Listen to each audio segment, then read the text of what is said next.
नमस्कार दोस्तों, स्वागत है आपका हमारे यूट्यूब चैनल पे। आज जो हम वो वीडियो एग्ज़ाम के लिए जो लास्ट मोमेंट पे किस तरह से इस पॉलिटी इस टॉपिक को पढ़ा जाए उसको हम कवर करेंगे। आपकी पॉलिटी के सब्जेक्ट में सिर्फ एक ही चैप्टर दिया हुआ है, वो है पंचायती राज। तो पंचायती राज को हम डिटेल से करने की कोशिश करेंगे ताकि आप है वो 3 या 4 जितने भी सवाल आए आप उनको ठीक से कर पाएँ। तो स्थानीय स्वशासन ये हमारा चैप्टर हो गया, मतलब लोकल गवर्नेंस, ठीक है। और ये जो स्थानीय स्वशासन है वो राज्य सूची का विषय है। मतलब संविधान के अगर 7वें शेड्यूल की बात करें तो उसमें राज्य सूची में इसको रखा गया है। मतलब इसके ऊपर कानून बनाने का अधिकार है वो राज्य सरकार का होता है। थोड़े इतिहास में वापस जाते हैं पीछे, तो बात करें कि कौन है वो स्थानीय स्वशासन लेके आया था ना। तो लॉर्ड रिपन जो एक वॉइसरॉय था, सबसे पहले उसने है वो स्थानीय स्वशासन एक्ट 1882 लेके आया था।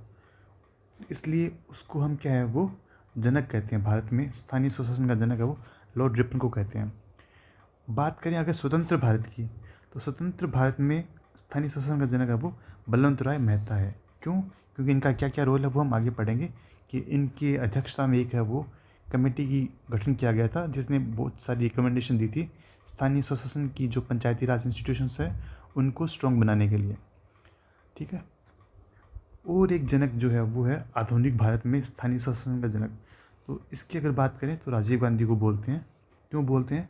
क्योंकि 1989 में ये एक संविधान संशोधन बिल लेके आए थे जिसके जरिए वो चाहते थे कि ये जो पंचायती राज इंस्टीट्यूशंस हैं इनको संवैधानिक मान्यता मिल जाए, लेकिन ऐसा हो ना सका क्योंकि राज्यसभा में ये जो संविधान संशोधन बिल है वो पारित नहीं हो पाया था, ठीक है। तो अगर कोई MCQ आता है कि स्थानीय स्वशासन का जनक कौन है, तो उसको 3 नज़र से देखा जा सकता है। अगर सिर्फ स्थानीय स्वशासन का जनक पूछा जा रहा है तो लॉर्ड रिपन होगा। अगर स्वतंत्र भारत में स्थानीय स्वशासन का जनक पूछा जा रहा है तो बलवंत राय मेहता होगा। और आधुनिक भारत के परिप्रेक्ष्य से पूछा जा रहा है तो राजीव गांधी उसका आंसर होगा। आगे बढ़ते हैं। तो स्थानीय स्वशासन का जनक जो भी ये 3 लोग हैं, इन्होंने क्या किया? इन्होंने मतलब देश में स्थानीय स्वशासन लाने की प्रयास किए। स्थानीय शासन होता क्या है? तो वो लोकतांत्रिक विकेंद्रीकरण का माध्यम है कि देश में जो डिसीजंस लिए जाएंगे, जो भी लोकतांत्रिक विकेंद्रीकरण करना है, उसकी जो मेन पावर है वो स्थानीय लोगों के हाथ में रहे, ठीक है। कि किसी गांव में तालाब खुदवाना है तो ये कौन डिसाइड करेगा? ये ना ही केंद्र सरकार डिसाइड करे, ना ही राज्य सरकार डिसाइड करे, बल्कि उस गाँव के लोग हैं वो ये डिसीजन ले पाएँ कि यहाँ पर तालाब खुदेगा कि नहीं खुदेगा, ठीक है। तो लोकतांत्रिक विकेंद्रीकरण में अगर गांवों की बात करें तो वहाँ पे 3 स्तर पे अपन को इंस्टीट्यूशंस मिलती है। जिला स्तर पे जिला परिषद, पंचायत स्तर पे ग्राम पंचायत, और इन दोनों के बीच में एक मिलती है पंचायत समितियाँ, ठीक है। ये हायरार्की हो गया ग्रामीण लेवल पे। शहरी लेवल पे अगर बात करें तो कोई अगर छोटा शहर है तो वहाँ पे नगर पालिका होती है, कोई मध्यम साइज़ का शहर है तो वहाँ पे नगर परिषद देखने को मिलती है, और बड़े महानगरों में और बड़े शहरों में नगर निगम देखने को मिलता है, ठीक है। ये लोकतांत्रिक विकेंद्रीकरण का जो हायरार्की है वो हो गया। और अगर बैकग्राउंड की बात करें कि किस तरह से देश में स्थानीय शासन आया, तो 2 अक्टूबर 1952 को की बात है, गांधी जयंती के दिन भारत सरकार ने सामुदायिक विकास कार्यक्रम स्टार्ट किया। इस कार्यक्रम का उद्देश्य क्या था कि जो ग्रामीण जीवन स्तर है उसका सुधार हमें करना था, ठीक है। कैसे किया जाएगा? तो जो स्थानीय लोग हैं उनको अपन है वो थोड़ा सा एम्पावर कर देंगे, उनको एम्पावरमेंट के लिए उनको थोड़ा शक्तियाँ दे देंगे कि आप है वो मिलजुल के है वो सामुदायिक विकास कीजिए। तो कम्युनिटी डेवलपमेंट प्रोग्राम है वो 1952 में स्टार्ट होता है। उसकी मेन गोल्स की अगर बात करें तो आर्थिक गोलों में कृषि और रोजगार ये एक था कि हम कृषि को उन्नत बनाएंगे, कृषि में उत्पादकता को वृद्धि को बढ़ावा देंगे, और रोजगार है वो सृजन करेंगे। सामाजिक की अगर बात करें तो सामाजिक लक्ष्यों में शिक्षा, स्वच्छता और महिला कल्याण ये सामाजिक लक्ष्य थे। और जन सहभागिता भी एक मुद्दा था कि जो गांव के लोग हैं वो मिलजुल कर कुछ काम करें और आपसी जीवन स्तर है वो उसको सुधारें। और एक है वो बुनियादी ढांचा, यानी कि बेसिक जो है, मतलब कुएँ हो गया, सड़कें हो गई, बिजली पानी हो गया, वो सब करना था। मतलब गाँव के लोगों को एम्पावर किया गया उनके स्वयं के जीवन स्तर के सुधार के लिए। ये प्रयास है वो 1952 में गांधी जयंती के दिन स्टार्ट होता है सामुदायिक विकास कार्यक्रम के माध्यम से, ठीक है। तो करीब साल भर ये प्रोग्राम चला। उसके बाद ठीक 1 साल बाद 2 अक्टूबर 1953 की बात है, तब हमने क्या किया, राष्ट्रीय प्रसार सेवा योजना NES, नेशनल एक्सटेंशन सर्विस लेके आए। क्यों लेके आए, क्यों इसकी ज़रूरत पड़ी? तो हुआ क्या था, 1952 में हमने ये CDP तो स्टार्ट कर दिया था, जो कम्युनिटी डेवलपमेंट प्रोग्राम है, ये हमने 1952 में स्टार्ट कर दिया, लेकिन उसके लिए हमारे पास है वो ना ही तो एडमिनिस्ट्रेटिव जो फिर करीब 1 साल तक ये प्रोग्राम जो CDP है वो चलता है। लेकिन उसके बाद क्या होता है, हम एक नई स्कीम लेके आते हैं 2 अक्टूबर 1953 को, राष्ट्रीय प्रसार सेवा NES। इसमें क्या होता है कि हम कुछ, ये जो होती है वो एक सप्लीमेंट्री स्कीम होती है CDP के लिए। अब CDP भी हमने प्रोग्राम तो बना दिया कि हम ये चीज़ें करेंगे, लेकिन उसको करने के लिए हमारे पास ना ही तो कोई प्रशासनिक ढांचा था, ना ही कोई टेक्नोलॉजिकल सपोर्ट हमारे पास था। तो किस तरह से इस स्कीम को है वो इम्प्लीमेंट करना है, उसको उसी का प्रसार किया गया है ना, ठीक है। तो इसमें हमने एक व्यवस्था बनाई कि भाई साहब कुछ ग्राम सेवक होंगे जो इन कामों को है वो करेंगे, ग्राम सेवक होंगे। और एक ब्लॉक लेवल पे एक प्रणाली विकसित की हमने ब्लॉक्स बनाए गांवों को मिक्स कर करके। तो हमने क्या किया, हर एक 100 गांवों पे हमने एक ब्लॉक बना दिया, एक खंड बना दिया, और जहाँ पे हमने ब्लॉक डेवलपमेंट ऑफिसर की नियुक्ति का हमने प्रावधान किया। उससे क्या हुआ कि हमने एक सिस्टम बनाया कि इन ब्लॉक्स में है वो हम हर 3-3 साल के लिए 4.5 लाख रुपए पर ब्लॉक को दे देंगे। इस तरह से उनके पास पैसा भी चला जाएगा और उनकी स्कीम्स की इम्प्लीमेंटेशन के लिए ग्राम सेवक भी उपलब्ध होंगे, ठीक है। तो सामुदायिक विकास कार्यक्रम जो 1952 में स्टार्ट हुआ था, उसी का प्रसार करते हुए हमने राष्ट्रीय प्रसार सेवा NES स्टार्ट की। और NES जो थी वो एक ढांचा तैयार करती है, एक प्रशासकीय और वित्तीय ढांचा, ताकि जो सामुदायिक विकास कार्यक्रम में जो लक्ष्य तय किए गए थे उनको प्राप्त करने का एक जरिया बने, ठीक है। लेकिन होता क्या है, ये दोनों ही स्कीम्स है वो फेल हो जाती है बुरी तरह से। और क्यों हो जाती है, क्योंकि कोई भी है वो पब्लिक पार्टिसिपेशन नहीं होता है। तो जन सहभागिता के अभाव की वजह से है वो दोनों स्कीम्स जो है CDP और NES दोनों ही फेल हो जाती है। अब होता क्या है, ये साल आ जाता है 1957 के साल में इन दोनों स्कीम्स की फेलियर को और डिटेल से स्टडी करने के लिए हमने बलवंत राय मेहता कमेटी बनाई, जो इन दोनों जो स्कीम्स हैं उनको स्टडी करती है और अपनी सिफारिशें देती है कि किस तरह से पंचायती राज को और ज़्यादा स्ट्रॉन्ग किया जा सके। तो 1957 जनवरी में ये बनी थी और नवंबर 1957 में इसने अपनी सिफारिशें रखी, ठीक है। तो इसने क्या क्या सिफारिशें दी, इसने ये सिफारिशें दी कि जो पंचायती राज व्यवस्था है वो 3 स्तर पे होनी चाहिए। एक गांव स्तर पे पंचायत, खंड स्तर पे पंचायत समिति, जिला स्तर पे जिला परिषद, ठीक है। 3 लेवल पे ये पंचायती राज व्यवस्था होनी चाहिए। पंचायती राज में जो गांव वाला लेवल है वहाँ पे डायरेक्ट इलेक्शन होंगे और बाकी दोनों जगह पे इनडायरेक्ट इलेक्शन होंगे, इसकी बात इन्होंने की। और उन्होंने ये भी कहा कि जो पंचायतें हैं, है ना, वो पंचायतें हैं वो एकदम ग्राउंड लेवल पे काम करेगी। कोई कुआं खुदवाना है, कोई स्कूल बनवाना है, प्राथमिक शिक्षा का जो भी करना है, जो ग्राउंड लेवल पे जो काम करना है वो पंचायतें करेगी। और ये जो पंचायत समिति जो हो रही खंड ब्लॉक पे, ये मोस्ट पावरफुल होगी। मतलब इनको है ना पूरा प्लानिंग का, एग्जीक्यूशन का सब जो मेन पावर है ना वो है वो ब्लॉक लेवल के पास रहेगा। और जो जिला स्तर पे है वो एक ऑब्जर्वेटरी, कंट्रोलर, समन्वयक का रोल है वो ये जिला परिषद निभाएगी। तो ओवरऑल 3 लेवल पे सबसे जो ऊपर वाला लेवल है वो बस एक तरह से मॉनिटरिंग का काम करेगा। बीच वाला लेवल है वो प्लानिंग करेगा कि कौन कौन से गाँव में कितना पैसा, क्या क्या, कैसे कैसे क्या क्या काम करना है। और एक्चुअल जो काम होगा वो खुद ग्राम पंचायत है वो अपने माध्यम से करेगी। जिस जिस गांव की जो प्रायोरिटीज़ है वो अपने हिसाब से वो काम करेंगे, ठीक है। और इन्होंने जो बलवंत राय मेहता कमेटी है, इन्होंने एक ये सिफारिश दी कि इनको है वो पर्याप्त शक्तियाँ देनी चाहिए और पर्याप्त संसाधन भी उपलब्ध करवाने चाहिए। इनके पास कार्मिक होने चाहिए जो काम कर सके, इनके पास जो है वो ये क्या बोलते हैं संसाधन होने चाहिए, शक्तियाँ होनी चाहिए, पैसे वैसे कोई कमी नहीं होनी चाहिए। तभी जाके है वो खुद से है वो गांव है वो ये जो पंचायती राज व्यवस्था है वो एम्पावरमेंट हो पाएगी। और उन्होंने कहा कि नियमित टाइम पे चुनाव होना भी ज़रूरी है, तभी जाके इनका सक्सेस हो पाएगा, ठीक है। तो उस टाइम पे अपने वहाँ पे भारत में हुआ करती थी राष्ट्रीय विकास परिषद, ठीक है। इस राष्ट्रीय विकास परिषद जो NDC है, नेशनल डेवलपमेंट काउंसिल, इसने इनकी सिफारिश को स्वीकार किया जनवरी 1958 के दौरान। और उसके बाद जब ये हो चुका था, है ना, तब राजस्थान पहला राज्य था पूरे देश में जिसने 2 अक्टूबर 1959 को, है ना, नागौर के बगदड़ी गांव से ये जो पंचायती राज व्यवस्था है ये स्टार्ट कर दी अपने भारत में। राजस्थान पहला राज्य बना। इसका उद्घाटन खुद नेहरू जी ने किया और उस टाइम पे अपने जो CM थे वो मोहनलाल सुखाड़िया जी थे, ठीक है। बलवंत राय मेहता की सिफारिशों को लागू करने वाला पहला राज्य कौन सा था, तो अपना राजस्थान था। उसके बाद दूसरा अगर कोई पूछ ले तो आंध्र प्रदेश था। अपने करने के कुछ 9 दिनों बाद ही आंध्र प्रदेश ने भी इस व्यवस्था को है वो एक्सेप्ट कर लिया था। अब पहली जो सबसे इम्पोर्टेंट कमेटी है बलवंत राय मेहता कमेटी 1959, वो तो अपन ने पढ़ ली। अब होता क्या है, ये कुछ और कमेटियां भी बनी टाइम टाइम पे कि इनमें और कैसे इम्प्रूवमेंट किया जा सके। तो उन एक एक कमेटियों को हम है वो वन बाय वन है वो पढ़ते हैं, इंपॉर्टेंट है, सवाल पूछे जाते हैं।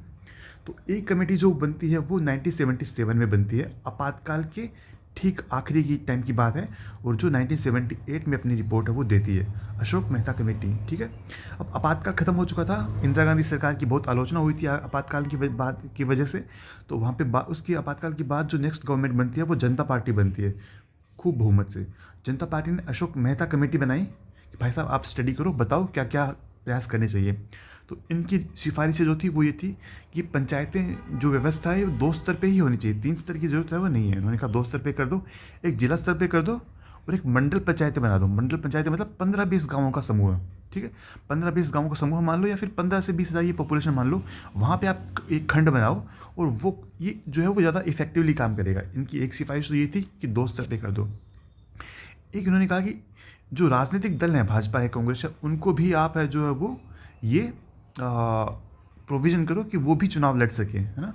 और इनको टैक्सेशन की पावर दो, इनको हर एक गांव के पास खुद के कर लगाने की शक्ति होनी चाहिए ताकि उनकी वित्तीय स्थिति में सुधार हो। और उन्होंने कहा कि न्याय पंचायतें भी बना दो। न्याय पंचायतें मतलब वो पंचायतें जो हैं वो जो आपसे झगड़े हैं ना लोगों के, वो सुलझाने का काम भी वो न्याय पंचायतें कर दिया करेगी। इन्होंने कार्यकाल की बात कही कि 4 साल का कार्यकाल रखना है इनका, है ना। और ST SC और महिला आरक्षण की भी इन्होंने बात की कि जो पंचायती राज के चुनाव होंगे इनमें जो पिछड़ा ये जो है ना, जो हाशिए पे जो लोग समुदाय हैं, ST SC कम्युनिटी है, महिलाएं हैं, उनके आरक्षण की बात भी इन्होंने की।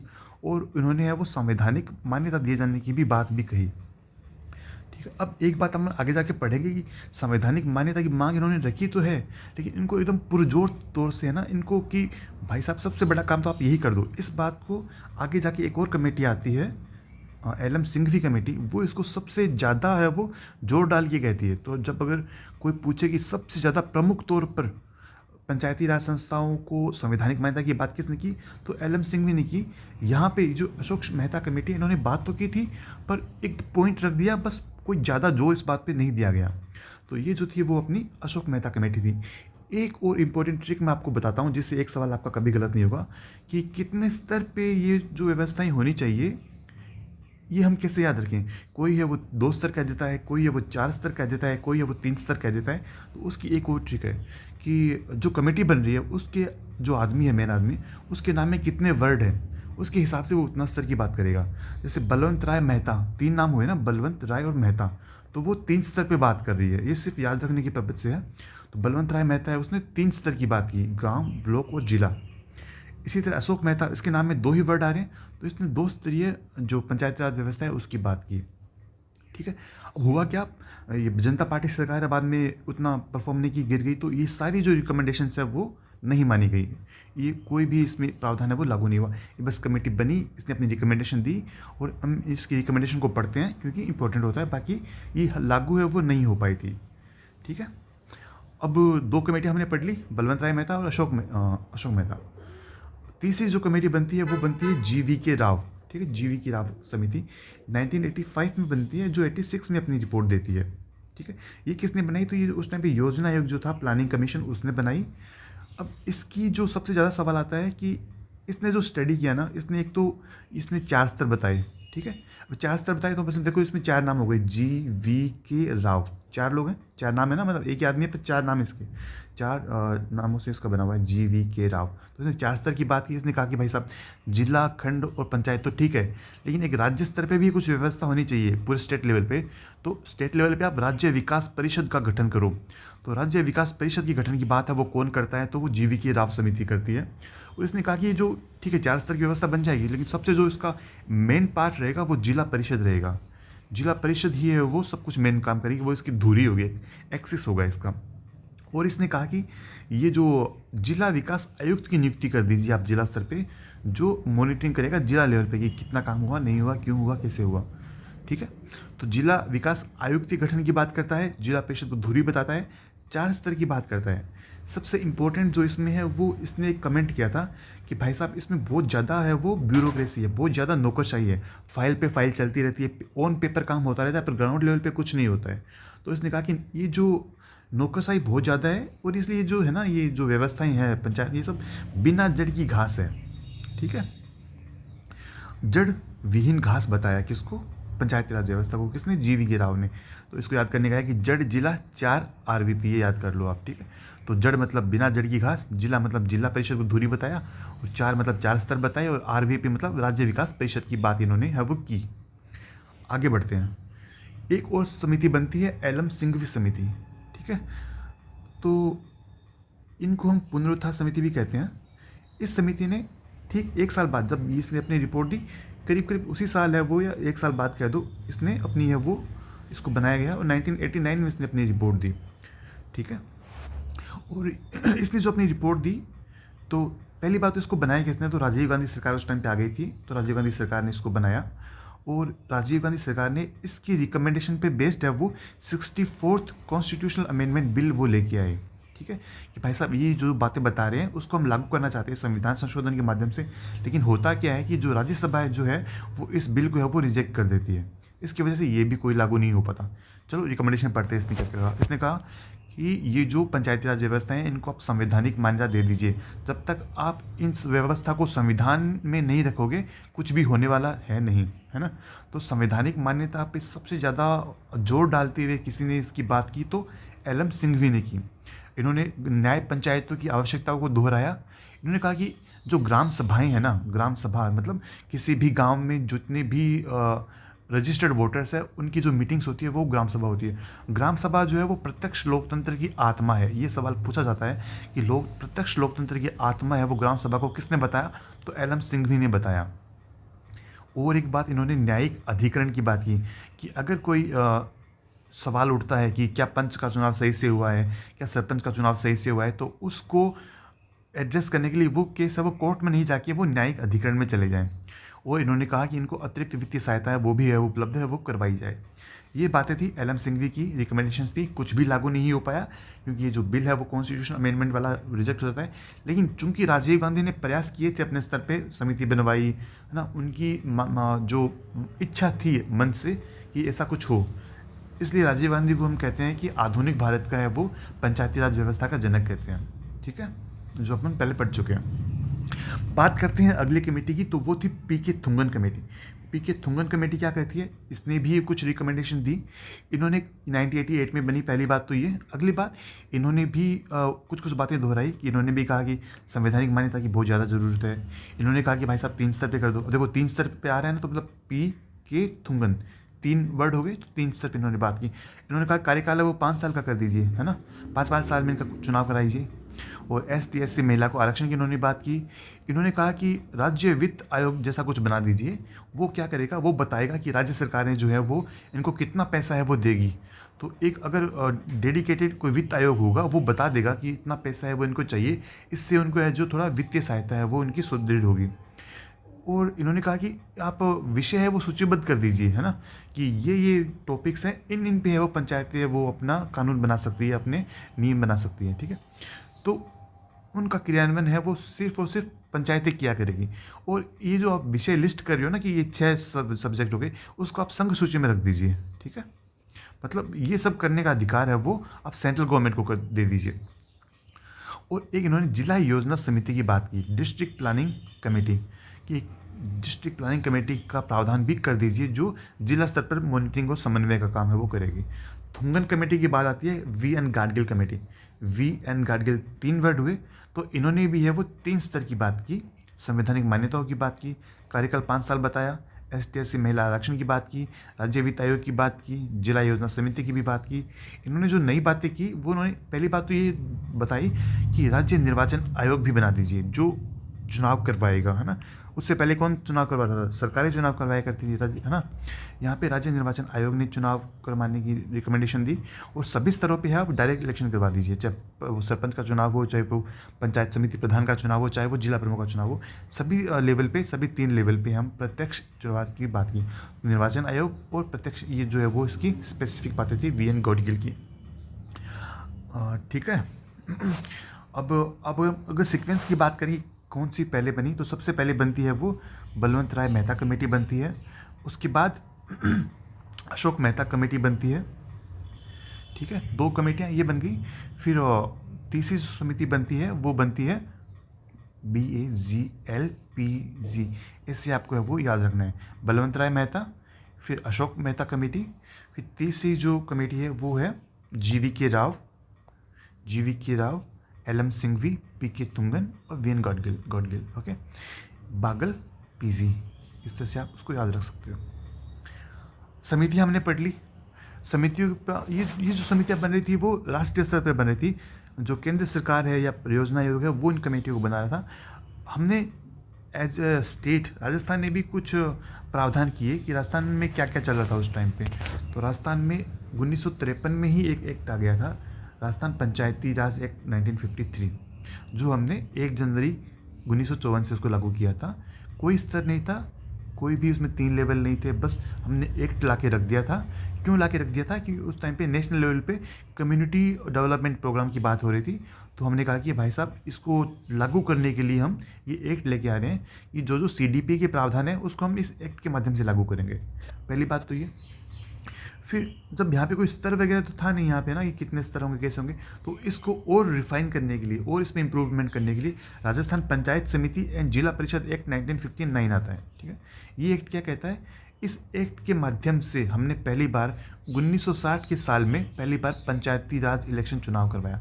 ये सवाल पूछा जाता है बहुत बार कि राजस्थान में पहली बार पंचायती राज के चुनाव कब हुए, तो 1960 में हुए थे। मोहनलाल सुखाड़े जी उस टाइम पे राजस्थान के CM थे। अब राजस्थान वालों ने भी अपनी अपनी समितियां बनाई कि भाई साहब हमें भी आप सुझाव दीजिए कि हम कैसे बेहतर करें। तो उसमें एक कमेटी थी सादिक अली समिति। सादिक अली समिति ने क्या क्या सुझाव दिए? इन्होंने कहा कि जो पंचायत समिति और जिला परिषदें हैं उनको आप अधिक जिम्मेदारी दे दीजिए, इनकी वित्तीय सुदृढ़ता कर दिए, मतलब कराधान की पावर दे दीजिए, और इनको स्टेट गवर्नमेंट से थोड़ा अनुदान भी दिलवा दीजिए ताकि इनके पास पैसा हो कुछ काम करवाने के लिए। जो ग्राम सभाएँ हैं वो सशक्त होनी चाहिए, और जो प्रधान और जिला प्रमुख का चुनाव है उसको करवाने के लिए एक बृहत्तर निर्वाचक मंडल होना चाहिए कि इनको कौन चुनेगा, उसके लिए एक अलग से निर्वाचन मंडल की इन्होंने है वो बात की। ये बात करती है सादिक अली समिति 1964 में। सादिक अली के बाद गिरधारी लाल व्यास समिति आती है। गिरधारी लाल व्यास समिति भी कुछ कुछ बातें दोहराती है कि भाई साहब टैक्सेशन की पावर इनको दे दो, समय पे इनको अनुदान मिल जाए करे राजस्थान गवर्नमेंट से तो इनको बेहतर होगा, और ग्राम सेवक और ग्राम सचिव की नियुक्ति कर दीजिए ताकि कोई एक आदमी हो गांव लेवल पे जो विकास को मॉनिटर करे। ग्राम सेवक का आज भी यही काम होता है ना वीडियो का, कि जो भी प्रोग्राम जो भी स्कीम्स बनती है उनको इम्प्लीमेंटेशन सरपंच और के माध्यम से करवाने का है वो पूरा ग्राम सेवक है। तो ग्राम सेवक वाली व्यवस्था है वो गिरधारी लाल व्यास समिति की रिकमेंडेशन पे है वो हमने फॉलो की। फिर एक आती है हरलाल सिंह खर्रा समिति 1990। ये क्या कहती है? ये भी 3 स्तर की बात करती है। गिरधारी लाल खर्रा मतलब 3 स्तर, 5 साल के कार्यकाल की ये बात करती है। अधिक वित्तीय और प्रशासनिक शक्तियाँ इनको मिलनी चाहिए, है ना, पंचायती राज इंस्टीट्यूशंस को, उसकी ये बात करती है। ST/SC महिला आरक्षण की बात करती है, और स्टेट फाइनेंस कमीशन की बात करती है, राज्य वित्त आयोग की बात करती है। कुछ मतलब वही रिकमेंडेशंस है जो नेशनल लेवल पे मिल रही है ना, तो अपने वाले कुछ नया नहीं दोहरा रहे, वही बातें हैं, वो घूम फिरा के वही बातें आ रही है। फिर 2009 में हमने एक गुलाबचंद कटारिया समिति बनाई जो कहती है कि किन किन सब्जेक्ट्स है, तो 29 सब्जेक्ट्स जो लिस्टेड हैं उन सभी को है वो इनको सौंप दो। ठीक है, तो 2010 में हमने 5 जो सब्जेक्ट्स हैं वो हमने पंचायती राज व्यवस्थाओं को है वो सौंपे। उसमें एक था एग्रीकल्चर, एक था महिला बाल विकास, एक था प्राथमिक शिक्षा, प्राथमिक स्वास्थ्य और सामाजिक न्याय एवं अधिकारिता विभाग। वी झा से याद कर सकते हैं। वी मतलब W मतलब विमेन एम्पावरमेंट, E मतलब एजुकेशन, J मतलब justice which is social justice and empowerment, H means health, A means agriculture. ये 5 टॉपिक्स से हमने 2010 के समय में पंचायतों को सौंप दिए कि भाई साहब आप इनका इम्प्लीमेंटेशन कीजिए, आप इनकी जो है प्रशासनिक व्यवस्था देखिए, आप मेक श्योर कीजिए कि इन 5 चीज़ों पे गाँवों में काम हो रहा है कि नहीं हो रहा। तो किसी गाँव में खेती को संबंधित कोई कुछ करना है तो वो गाँव वाली पंचायतें करेगी ना। महिला बाल विकास, प्राथमिक शिक्षा, स्वास्थ्य और सामाजिक न्याय अधिकारिता विभाग। किसी गांव के पास मान लो 1 लाख रुपए का बजट आया तो उसको वो बजट गांव में स्कूलों को देना है या हॉस्पिटल में कोई नया वार्ड शुरू करना है, तो ये डिसीजन जो होगा वो गांव खुद लेगा। ठीक है, क्योंकि ये सारे टॉपिक्स है वो गांव को सौंप दिए गए हैं, पंचायतों को सौंप दिए गए हैं। आगे बढ़ते हैं। हमने कमेटियाँ पढ़ ली अभी मोटा मोटी, है ना, स्टेट लेवल पे कौन सी कमेटियाँ बनी, नेशनल लेवल पे कौन सी कमेटियाँ बनी, है ना। अब हम आगे बढ़ते हैं और हम देखते हैं 73वां संविधान संशोधन, जिसके माध्यम से पंचायती राज व्यवस्थाओं को जो वो है संवैधानिक मान्यता दी गई, है ना। उससे पहले जो हो रहा था वो बस कोई एक्ट बना के या ऐसी किसी रिकमेंडेशंस को लागू करने के लिए कोई ऑर्डर जारी करके है वो हो रहा था, लेकिन 73वें संविधान संशोधन के माध्यम से ये प्रावधान किया गया, संवैधानिक मान्यता उनको दी गई, ठीक है। तो उस टाइम पे पीवी नरसिम्हा राव जी जो कांग्रेस के हैं वो हमारे प्रधानमंत्री थे। होता क्या है, 22 दिसंबर 1992 को लोकसभा है वो ये बिल पास कर देती है। एक दिन बाद राज्यसभा भी पास कर देती है। राष्ट्रपति जी जो शंकर दयाल शर्मा थे उस टाइम पे, उन्होंने 20 अप्रैल 1993 को साइन कर दिए और ये जो है वो पूरे भारतवर्ष में 24 अप्रैल 1993 को ये लागू हो गया, ठीक है। अब चूंकि संविधान संशोधन ये ऐसा संविधान संशोधन है जो संघीय व्यवस्था को इफेक्ट करता है, तो आधे राज्यों की अनुमति अनुसमर्थन जरूरी था। आधे राज्य मतलब उस टाइम पे 25 राज्य थे, तो हमको कम से कम 13 राज्य चाहिए थे, ठीक है। तो उस टाइम पे 17 राज्यों ने इसको हामी भर दी कि हमारी तरफ से ओके है, ठीक है। तो ये संविधान संशोधन है वो हो गया। उस टाइम पे राजस्थान पे राष्ट्रपति शासन लगा हुआ था, तो राजस्थान है वो इन 17 में है वो नहीं आया, तो हमने अनुमति नहीं दी थी उस टाइम पे। 24 अप्रैल 1993, जिसको हम पंचायती राज दिवस की हर साल बनाते हैं 24 अप्रैल को, तो 24 अप्रैल 1993 जो है वो उस दिन पूरे देश में ये लागू होता था। उसमें ये कहा गया था कि आने वाले एक साल में सभी राज्यों को ये निर्देश है कि वो अपने यहाँ पे जो है वो खुद की एक्ट बना लें और खुद की वो है जो वो स्टार्ट कर दे, पंचायती राज व्यवस्था है वो स्टार्ट कर दे। उसके लागू करने के लिए हमने क्या किया, है ना, क्योंकि हमें सेंटर से निर्देश है, संविधान संशोधन हो चुका है, तो उसको लागू करने के लिए एक साल के अंदर, और हमने इतने ढीले थे, हमने पूरा एक साल लिया। 24 अप्रैल को ये बना, हमें पूरा एक साल लग गया। 23 अप्रैल 1994 को हमने है वो राजस्थानी पंचायती राज अधिनियम 1994 हम लेके आए, ठीक है। यहाँ पे उस टाइम पे अपने भैरव सिंह जी है वो सीएम थे और बलीराम भगत है वो अपने यहाँ पे गवर्नर थे। एक बात और, ये जो एक्ट लागू हुआ था, संविधान संशोधन हुआ था उस टाइम पे, संविधान संशोधन की बात जो कहा गया कि एक साल में सभी स्टेट्स सब अपने अपने यहाँ पे ऐसा कुछ लागू करवा लीजिए, एक्ट बना लीजिए पर्सनल, तो कर्नाटक है वो पहला राज्य था जिसने ये एक्ट अपने वहाँ पे लागू किया, और एमपी जो है वो पहला राज्य था जिसने अपने वहाँ पे चुनाव करवाए पंचायती राज के, ठीक है। अब हम क्या करेंगे, जो आर्टिकल 243 है जो पंचायती राज की बात करता है, उसको हम डिटेल में खोल के पढ़ेंगे ताकि कोई सवाल अपना है वो छूटे नहीं। 243 ए में प्रावधान है कि ग्राम सभाएं होगी, ठीक है। मतलब एक गांव में जितने भी रजिस्टर्ड वोटर है उनकी मतदाता सूची होगी, और वो है ना समय समय पे बैठकें करेगी, है ना, और उन बैठकों में उस बैठकों को हम ग्राम सभा कहेंगे। वो एक गाँव की पर्सनल संसद होगी, वहाँ की पार्लियामेंट, गाँव की पार्लियामेंट को हम ग्राम सभा कहते हैं। उसका अध्यक्ष वो सरपंच होगा, उसकी गणपूर्ति, उसका कोरम, वो मीटिंग कब मानी जाएगी, तो कम से कम 1/10 लोग का होना ज़रूरी है, और जब 1/10 लोग होंगे तब भी हम कहेंगे कि हाँ कोरम पूरा हो गया है, मीटिंग मान्य है। 4 बैठकें हैं वो साल में होती है अपने राजस्थान में। एक 26 जनवरी को होती है, एक 15 अगस्त को होती है, एक मजदूर दिवस के दिन होती है, और एक गांधी जयंती के दिन होती है। 4 दिन हम टाइम निकाल के गांव वाले बैठते हैं, मीटिंग करते हैं, गांव के भविष्य में और विकास की बातें हम वो करते हैं। ए में ग्राम सभा है। 243 बी में क्या लिखा हुआ है, बी में लिखा हुआ है कि 3 स्तरीय व्यवस्थाएं वो होगी। 3 स्तरीय व्यवस्था हमको पता है कि पंचायतें, पंचायत समिति और जिला परिषद, ठीक है। इसमें एक ये अपवाद भी डाला गया कि अगर किसी राज्य की जनसंख्या 20 लाख से कम है तो वो है वो 2 स्तर से भी काम चला सकती है। तो कुछ पहाड़ी राज्य या कुछ ऐसे राज्य जहाँ पे कम पॉपुलेशन है उनको 3 स्तर की जरूरत है वो नहीं है, ठीक है। फिर सी में कंपोजिशन लिखा हुआ है कि कैसे कितना कंपोजिशन होगा, कितने पंच होंगे, कितने प्रधान होंगे, कितने प्रधान तो हालांकि होगा, कितना जिला परिषद के सदस्य होंगे, कितने पंचायत समिति के सदस्य होंगे, कितनी जनसंख्या है तो कितना रखें, है ना। तो वो कंपोजिशन है वो सी में लिखा गया। सी से कंपोजिशन। डी फॉर आरक्षण, ठीक है। तो महिला ST SC को जो आरक्षण जो साइक्लिक ऑर्डर मिलता है वो आरक्षण की बात है वो डी में की गई। बात करें ई की, तो ई वाले में लिखा गया कि इसकी अवधि है वो 5 साल होगी। अगर कोई सीट खाली होती है ना, किसी की पंच की डेथ होती है, कोई सीन बनता है, तो उपचुनाव 6 महीने के अंदर अंदर कराए जाएंगे, ठीक है। इसमें एक और ध्यान में रखने वाली बात है कि अगर मान लो कोई टेन्योर या 5 साल का पूरा होने वाला है और लास्ट के 2-3 महीनों में किसी मेंबर की डेथ हो जाती है, तो वहाँ पे चुनाव वापस से करवाने की जरूरत नहीं है। अगर आने वाले 6 महीनों के अंदर अंदर वैसे ही चुनाव होते हैं तो आपको चुनाव की ज़रूरत है वो नहीं पड़ती है। एफ जो आर्टिकल है 243F, उसमें योग्यता की बात की गई है कि भाई साहब 21 की एज का होना चाहिए और मतदाता सूची में उस गाँव वाले में नाम होना चाहिए, तो वो चुनाव लड़ने के लिए योग्य है। जी में शक्तियों की बात की गई कि उनको क्या क्या शक्ति है वो हम प्रोवाइड कर रहे हैं। एच में है वो टैक्स लगाने की पावर की बात की गई है, ठीक है, कि गाँव को ये पावर है कि वो अपने पर्सनल टैक्स लगा सकें। पंचायत समितियों को कुछ अलग टैक्स लगाने की पावर है, जिला परिषद को कुछ अलग टैक्स लगाने की पावर है। आई की बात करें तो आई वाले में स्टेट फाइनेंस कमीशन की बात है, ठीक है, कि राज्य वित्त आयोग होगा जो ये रिकमेंडेशन देगा कि हे राज्य सरकार, आप जो है वो इन पंचायतों को अपनी इनकम का इतना प्रतिशत है वो दे दीजिए, ठीक है।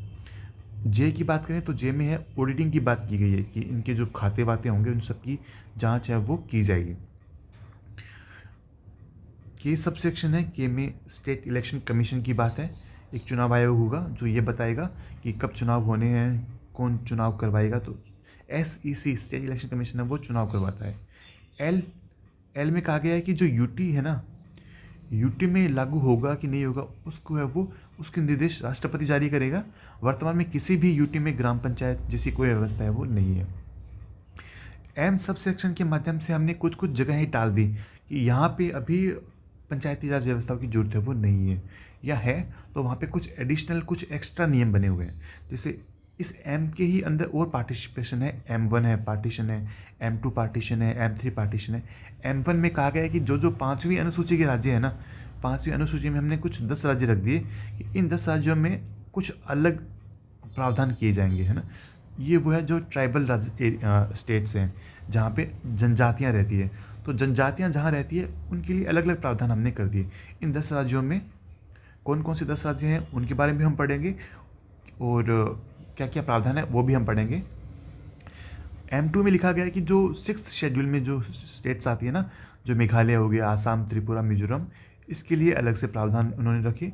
और M3 में इन्होंने है वो नागालैंड, मेघालय, मिजोरम, मणिपुर, जो पहाड़ी इलाके हैं उनके बारे में हमने अलग से प्रावधान रखे। तो यहाँ पे एक बार के लिए एग्जैक्ट हूबहू जो संविधान संशोधन है वैसे के वैसा लागू नहीं होगा, कुछ मॉडिफिकेशंस के साथ लागू होगा, कुछ छूट उनको दी जाएगी, वो सब इन्होंने एन के अंदर रखा। एन में कहा कि जो कुछ पुराने कानून हैं जिसको हमने अभी यहाँ पे टच नहीं किया है, जो पुरानी कुछ परंपराएं चल रही है तो वो उनको यथावत रखा जाएगा। वो में कहा गया कि ये सब जो मामला है ना पंचायती राज का, सरपंच के चुनाव का विवाद कोई हो गया या कोई और मतदाता सूची का कोई विवाद हो गया, उसमें कोर्ट है वो दखलंदाजी है वो नहीं करेगा, ठीक है। कोर्ट को इसमें दखलंदाजी करने की पावर है वो नहीं दी गई। ये है वो कुछ सेक्शंस थे आर्टिकल 243 के जो इम्पोर्टेंट है, जो पूछे जाते हैं। याद ये भी रखना है कि कौन से में कौन सा वाला आता है। आप पॉज करिए, वीडियो को देखिए, स्क्रीनशॉट लीजिए, इसको कैसे भी याद करने की कोशिश कीजिए, है ना। बाकी अगर आपको डिटेल में याद करने का कोई ट्रिक चाहिए तो वो हम बाद में डिस्कस कर सकते हैं, ठीक है। अब देखो हमने क्या किया था, हमने कहा था कि जो 243L है उसके माध्यम से हमने यूटी पे लागू होने का प्रावधान बनाया। एम के माध्यम से हमने कहा था कि यहाँ पे है वो हूबहू लागू नहीं होगा, ठीक है। तो M1 में 10 स्टेट्स थी, है ना। M1 में 10 राज्य थे जो 5th शेड्यूल में आते थे, उसके लिए अलग प्रावधान थे। तो उसको और आगे ध्यान में रखने के लिए हमने एक एक्ट बनाया, panchayat extension schedule areas act, पैसा एक्ट इसको बोलते हैं, PESA, पैसा, पंचायत एक्सटेंशन शेड्यूल्ड एरियाज। तो जो शेड्यूल्ड एरियाज हैं, जो आदिवासी क्षेत्र है, वहाँ पे किस कदर ये जो एक्ट है, किस तरह से हम आदिवासियों में है वो स्थानीय स्वशासन लेके आएंगे, किस तरह से हम आदिवासियों को एम्पावर करेंगे कि आप अपने जो रीति रिवाज हैं, जो आपके क्रियाकलाप है, आप उनको प्रोटेक्ट करते हुए आप जो है वो लोकल गवर्नेंस है वो चालू रख सकते हो। तो एक भूरिया कमेटी बनती थी, दिलीप सिंह भूरिया के जो आदमी थे उनके अध्यक्षता में एक कमेटी बनाई गई, और इस कमेटी ने कहा कि इसने कुछ रिकमेंडेशन दी। उस टाइम पे जो अपने prime minister PV Narasimha Rao ji थे, 1994 की बात है। इन्होंने कहा कि ट्राइबल एरिया में स्थानीय शासन हम लागू करेंगे, ये मेरी सिफारिश है, इनको लागू कर लीजिए। तो इन्होंने कहा कि हम पारंपरिक स्वशासन को मान्यता देंगे।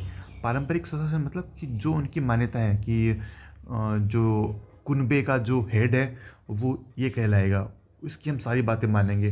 तो उन्हीं को उन्होंने पारंपरिक मान्यताओं को मान्यता दी। ग्राम सभा को उन्होंने शक्ति देने की बात कही, ST SC को आरक्षण की भी बात कही, और उन्होंने कहा कि चूंकि ये आदिवासी इलाका है है ना। तो यहाँ पे जो अध्यक्ष का पद है वो तो आदिवासी के लिए ही रिजर्व रहेगा। तो जो ST कम्युनिटी है उसी के लिए इन्होंने अध्यक्ष पद को रिजर्व करने की बात कही। और उन्होंने कहा कि जो पुलिस है, ये जो आबकारी वाले हैं, राजस्व विभाग है, ये ज़्यादा है वो दखल अंदाजी है वो इन एरियाज़ में नहीं करेंगे। तो उनकी पावर को वो लिमिट किया गया कि पुलिस बार बार गाँव में जाके है वो परेशान नहीं करेगी, है ना। तो ग्राम पंचायतों में, आदिवासी ग्राम पंचायतों में ये कुछ प्रावधान है वो इनने सिफारिश की है। ठीक है। पारंपरिक जो उनके स्वशासन है उनको मेंटेन रखने के लिए, और उनका जो सामुदायिक संसाधनों पर हक होता है कि अब आदिवासी जनजातियाँ हैं तो वनों में रह रही है, तो वनों से ही वो उत्पाद प्राप्त कर रही है, उनके संसाधनों पे, वन पे जो भी उपज होती है उनका भी उनका हक है ना। तो वो सब को बरकरार रखते हुए किस तरह से हमने उनको एम्पावर किया, वो इस एक्ट के माध्यम से किया, पैसा एक्ट के माध्यम से। ठीक है।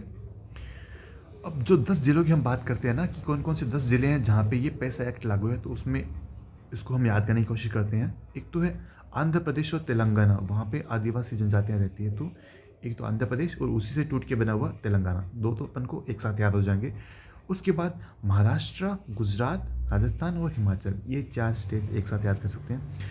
गुजरात और महाराष्ट्र का आपको पता है कि वहाँ पे जनजातियाँ रहती है, राजस्थान में भी रहती है, सहरिया, भील, ये सब, है ना। ये गुजरात महाराष्ट्र में भी फैले हुए हैं।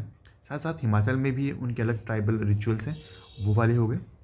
उसके अलावा ये जो उड़ीसा, झारखंड और MP छत्तीसगढ़ वाला इलाका है ना, मध्य और मध्य पूर्वी जो अपना भारत है वो वाला इलाका, तो ये 10 स्टेट्स हैं जो पैसा एक्ट के अंतर्गत है। वो उनके जहाँ जहाँ आदिवासी रह रहे हैं वो वहाँ पे हमने पैसा एक्ट लागू कर दिया। अब पूरा का पूरा स्टेट है वो पैसा एक्ट में नहीं आया। जैसे अपने राजस्थान की बात की कि राजस्थान इसमें आता है, तो पूरा राजस्थान नहीं, राजस्थान के कुछ चुनिंदा ज़िले हैं जिसमें ये जो बांसवाड़ा, डूंगरपुर, प्रतापगढ़, ये तो कम्प्लीटली आ जाते हैं पूरा में, है ना। जैसे हम TSP रीजन की बात करते हैं तो पूरा पूरा आ जाता है।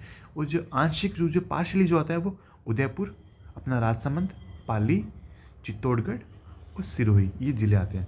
इसको याद करने की ट्रिक है कि BDP मतलब बांसवाड़ा, डूंगरपुर, प्रतापगढ़, और URPCS, ठीक है, BD मत पी, है ना, BDP, because you are a PCS officer. BDP you are PCS officer, BD मत P, you are a PCS officer. तो बांसवाड़ा, डूंगरपुर, प्रतापगढ़, उदयपुर, राजसमंद, पाली, चित्तौड़गढ़, सिरोही, ये 7 जिले हो गए, जिसमें से ये जो 3 है वो कम्प्लीटली और ये 5 है वो पार्शली, 8 जिले हो गए जो अपने हैं वो इस पैसा एक्ट के अंतर्गत है। हमने जो आदिवासी स्थानीय स्वशासन है उसको हमने लागू कर पाया। अब हम थोड़ा से इसके स्ट्रक्चर की बात करते हैं, थोड़ा सा किस तरह से ये लागू हुआ है ना।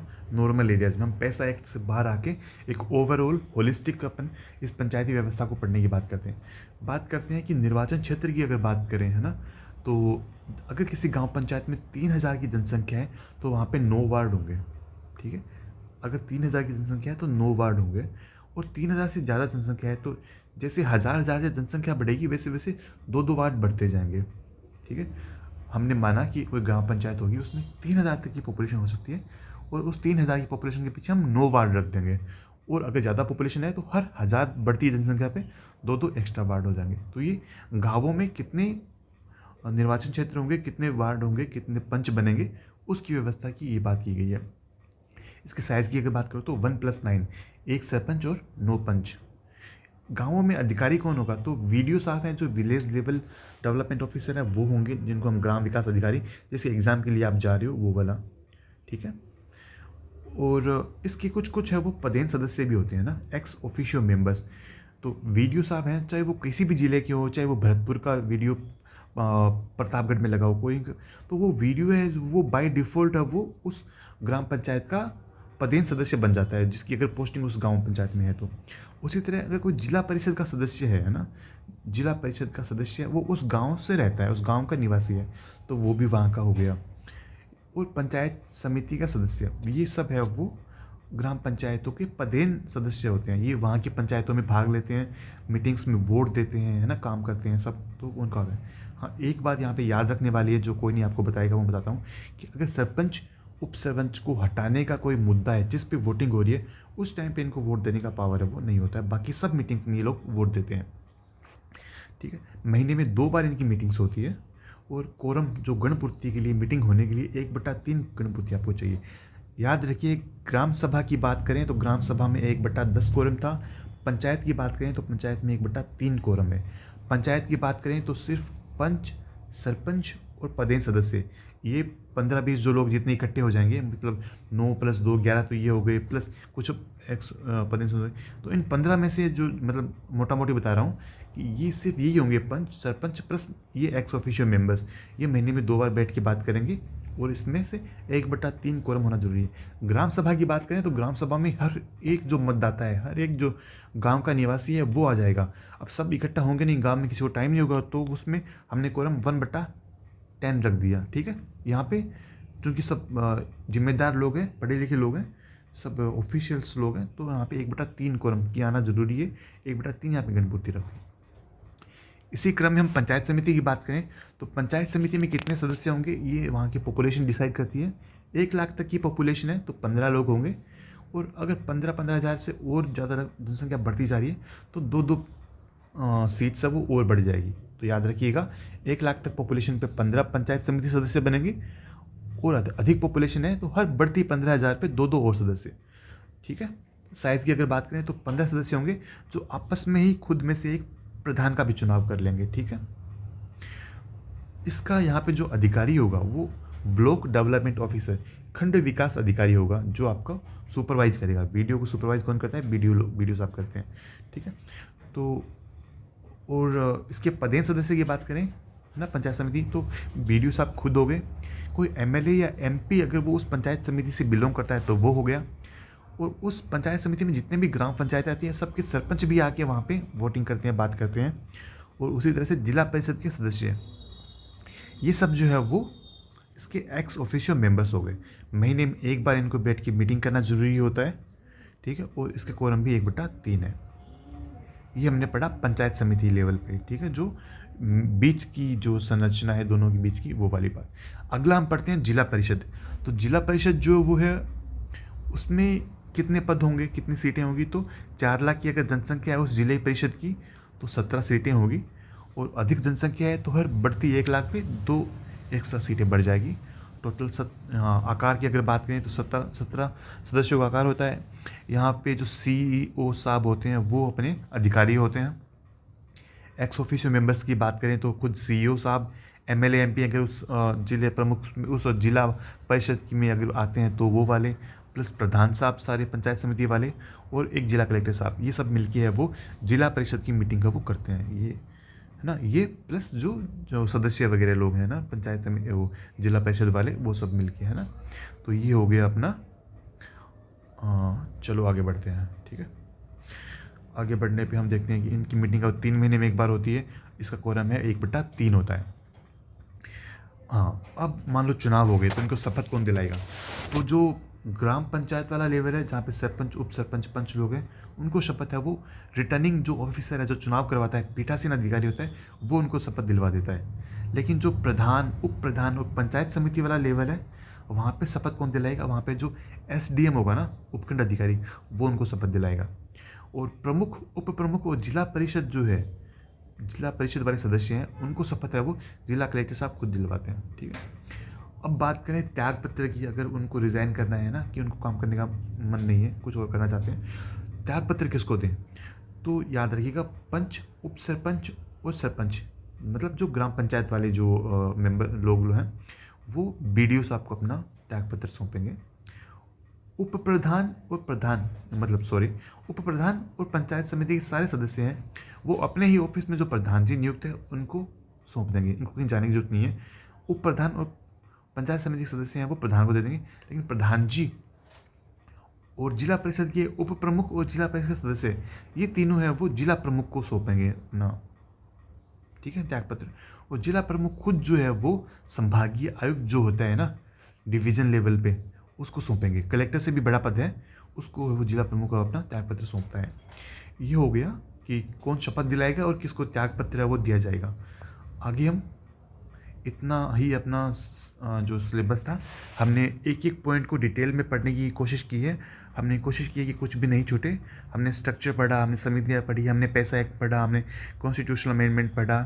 तो इतना अगर आप कर लोगे तो काफ़ी संभावना रहेगी कि आपके सारे सवाल है वो सही होंगे। चूँकि आपका टाइम इंपॉर्टेंट है तो वो टाइम नहीं लूँगा। बहुत बहुत धन्यवाद। वीडियो को लाइक कीजिए, शेयर कीजिए, सब्सक्राइब कीजिए। आपको पता है क्या क्या करना है। धन्यवाद। और आपके एग्ज़ाम्स के लिए बहुत शुभकामनाएं। आपका पेपर बहुत अच्छा हो, आप जल्दी से सेवाओं में आएँ और जल्दी से वीडियो बने। बहुत धन्यवाद।